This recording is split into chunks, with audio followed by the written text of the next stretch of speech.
ரீசெண்டாக யூஏஇயோட கேபிட்டல் அபுதாபிக்கு தான் போயிருந்தேன். நீங்கள் போயிருந்த இடத்துல ஒன் ஆஃப் த இம்பார்ட்டண்டான ஒரு டூரிஸ்ட் அட்ராக்ஷனாக இருக்கக்கூடிய ஒரு ஹிந்து டெம்பிளுக்கு தான் போயிருந்தேன்.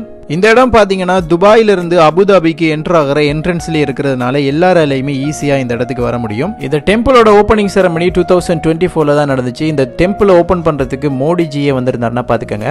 ரொம்பவுமே அழகான ஆர்கிடெக்சரில் ரொம்பவுமே அருமையாக இந்த இடத்த வந்து டிசைன் பண்ணியிருக்காங்க. இங்கே போனதுலேருந்தே நான் ரொம்பவுமே அமைதியாக ஃபீல் பண்ணேன்னா பார்த்துக்கோங்க. நீங்களும் ஃப்ரெண்ட்ஸோட ஃபேமிலியோட இந்த பிளேஸை வந்து கண்டிப்பாக விசிட் பண்ணுங்கள். இங்கே வர்றதுக்கு எந்த விதமான என்ட்ரன்ஸ் ஃபீஸுமே கிடையாது. பட் இவங்களோட BAPS மந்திர் ஆப்பில் நீங்கள் முன்கூட்டியே முன்பதிவு செஞ்சுருக்கணும்.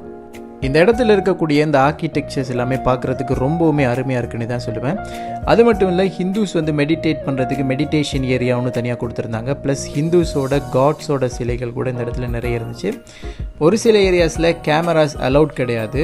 அண்ட் இங்கே வர்றதுக்கு ட்ரெஸ் கோட் வந்து தனியாக அவங்க ப்ரொவைட் பண்ணுவாங்க. ஸோ அதையும் ஃபாலோ பண்ணுற மாதிரி தான் இருக்கும். ஓவராலாக சொல்லப்போனால் இந்த இடத்த நீங்கள் கண்டிப்பாக லைஃப்பில் ஒரு டைமாவது விசிட் பண்ணணும்.